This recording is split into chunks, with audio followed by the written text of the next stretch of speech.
Hi guys, welcome in this channel. This reading is for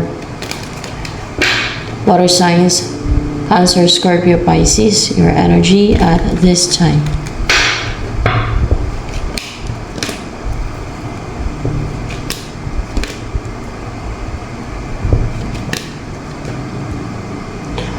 Nadi-destroy ka, na-heartbroken, nasaktan, and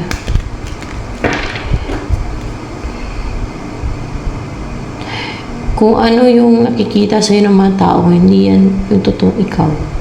Fake. Or pwede may na-unite sila ng mga energy ng iba. Or pwede din na nagkukunwari ka. Why? Bakit the Empress in reverse yung energy mo dito? Para ano mo yun coping mechanism. Para makarecover ka sa pang-ghosting ng person mo. Kaya, maaaring iniba mo yung personality mo sa original mong personality. Iniba mo yung sarili mo, parang ginaya mo yung iba ba? Pero parang kinopya mo yung iba para magustuhan siguro ng person mo o para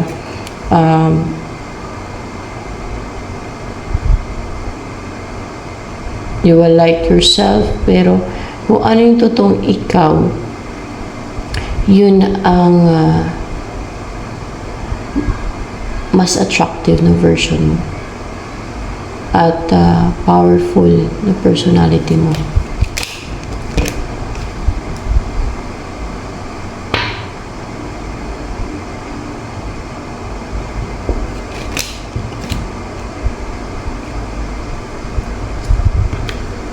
O diba, Queen of Wands yung energy mo dito. Water sign, Queen of Wands. Yan talaga ang energy mo dyan. Powerful, strong, confident,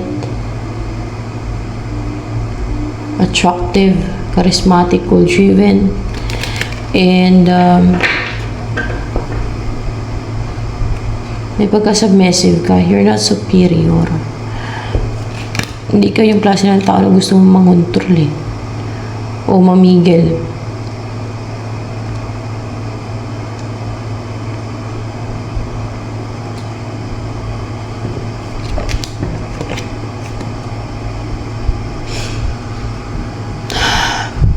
Hindi ka kampante ngayon.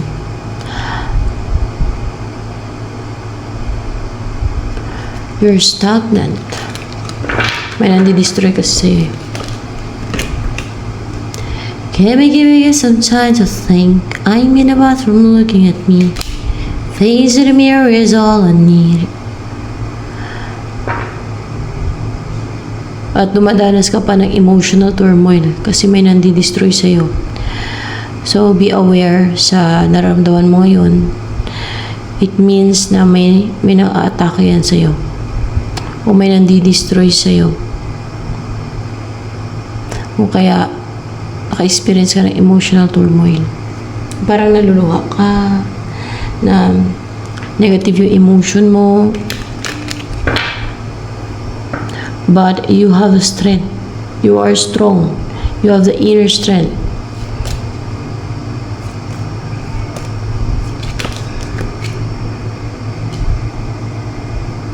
Kailangan mo lang huwag ka magpadala sa emosyon mo. Be strong.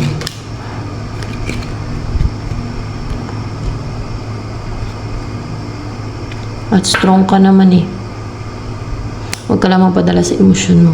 Yan tinatarget nila para humina ka. At magtatagumpay ka.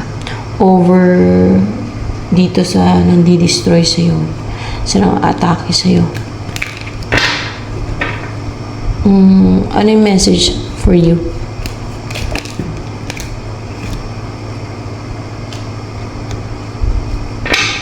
For clarification of the Magician.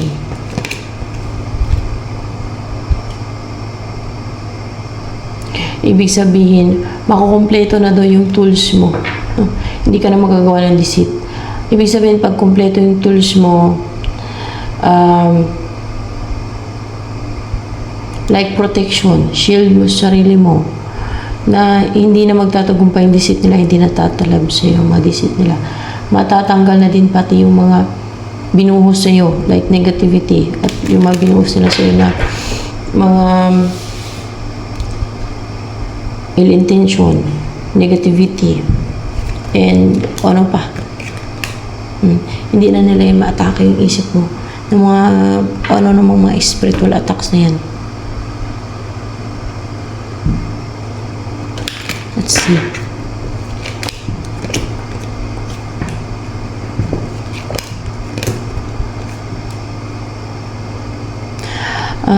Kaya ka lang daw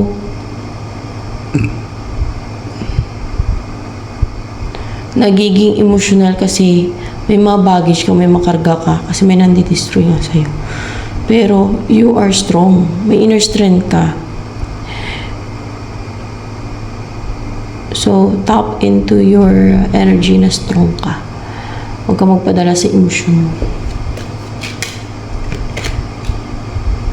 And you will have this kind of life na prosperous, kompleto,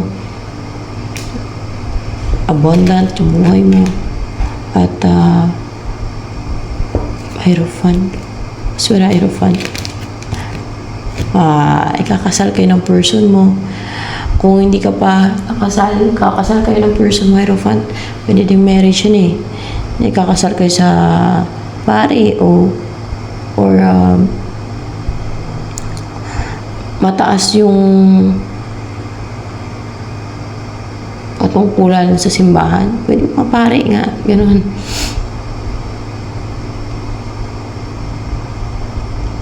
Magkaroon ng union sa inyo ng person mo.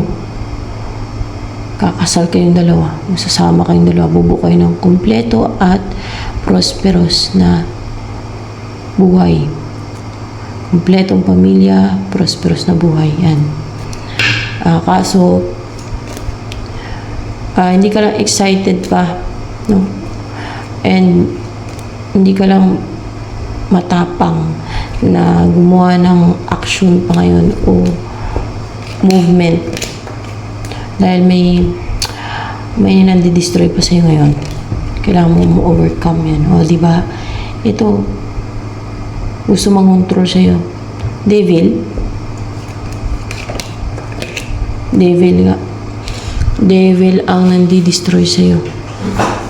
May nag-summon ba ng devil na witch, wizard, or magician? Meron. Diba?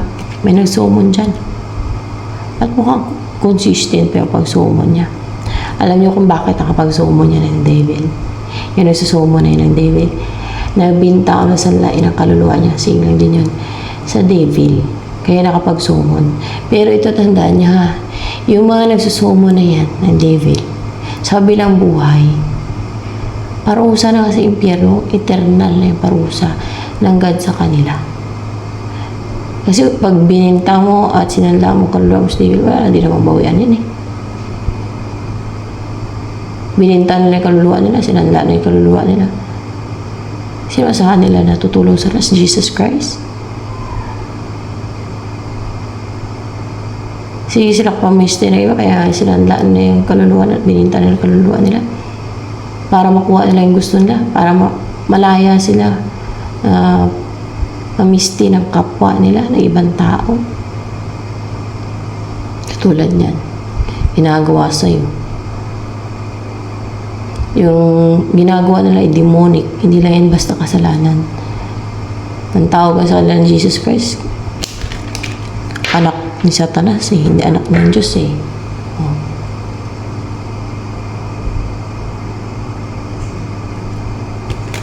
Sinabi pa ng God yung mga napapractice ng witchcraft. Yung napapractice yun ah. Natapon niya sa lake of fire and sulphur. Pa kaya nanubinta sila ng kaluluwa nila. Para matupad yung makahilingan nila, para i-grant ng devil yung kahilingan nila.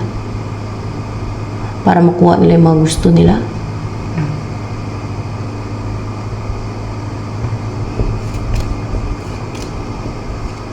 Parang sa mundong to, feeling nila powerful sila kasi nakapagsumo sila ng devil. Pero sa kabilang buhay, doon nila ma-realize na mali pala yung desisyon nila. Ang kapalit pala eternal na pagdurusa. Yan. So, more information. Takpan natin yung devil. Pangit.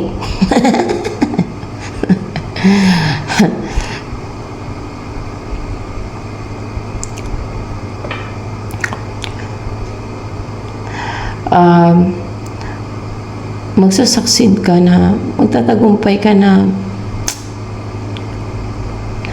may unite ka ng person. More clarification is Ace of Pentacles and Reverse. Na matanggal na ito para masumpa yan. No? May sumpa sa'yo na ma-delay yung inyong union o divine union ninyo ni person mo. Pero matanggal din yan. Magtatagumpay ka na matanggal yung sumpa na yan sa'yo.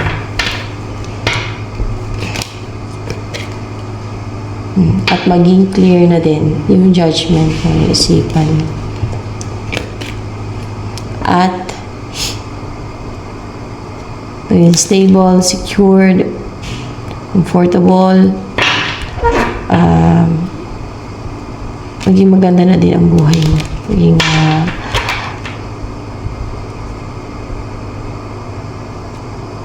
more clarification with the Queen of Pentacles. Makapag-travel ka. May pupuntahan ka na sino mo pangasawa mo ba? Kasi hindi na madedelay. Hindi ka na mag-aantay. Maging confident at maging komportable ka na napuntahan yan. See? Kasi yung emperor na yan, maging powerless na yan. Yung nagsusummon, yung nagsusummon ng devil kay emperor energy niya. Maging powerless na yan. Hindi na yan, kasi nagkaroon ng equal give and take sa ng devil kasi nabenta siya ng kaluluwa niya. Ano yung ginawa niya? Kung kaya nakapag summon siya ng devil, nagbenta ng kaluluwa. Binta. Yan. Nabinta. Doon sa Amerika, lalo sa California, sa Hollywood, usong bintahan ng kaluluwa doon. Sa huli yan, masisi talaga sila kung bakit nila masisi talaga sila sa kabilang buhay. Sa hindi pa. Kasi lahat ng hiniling nila binibigyan ng devil. Pero mukhang hindi na mabigay ng devil sa kanya yung hiniling niya. Hindi na ibibigay sa kanya. Hindi na siya makapag-summon. Baka papatay na yan. Ano ba't ganyan? Mukhang hindi na siya makapag-summon ng devil. Sayang kaluluwa niya. Kasi hindi na siya siswertihin. Hindi na papanig sa kanyang lock. O kasi hindi naman siya ang the one sa person mo. It's time for you and your person na ma-unite na. At hindi na pwede makapangialam ang devil sa inyo. Yan. Pagdating sa inyo, hindi niya na mautusan yung devil. Hindi niya na masumunan.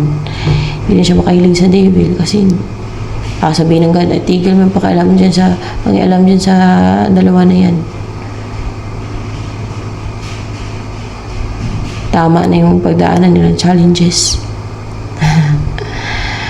Tama na yung pang-atake mo sa kanila. Di, kawawa siya. Kaluluwa niya, tangay na. Wala na. No? Kaya, dapat maging smart, maging wise. Lalo na sa kaluluwa. Dapat iwasan yung yung mga paggawa ng mga kasalanan. Lalo yung mga witchcraft na demonic. Nakaka-impyerno ng kaluluwa talaga. Kasi time na para mabuo kayo ng person mo. Mag-meet kayo ng person mo. Maging isa kayo ng person mo. Kaya hindi na mag-grant ng devil. Yung mahiniling niya sa devil. Magsisi ba yan? na nagbenta siya ng kaluluwa niya sa David. Sisi yan. Bakit nga ba sinusumunan ka niyan?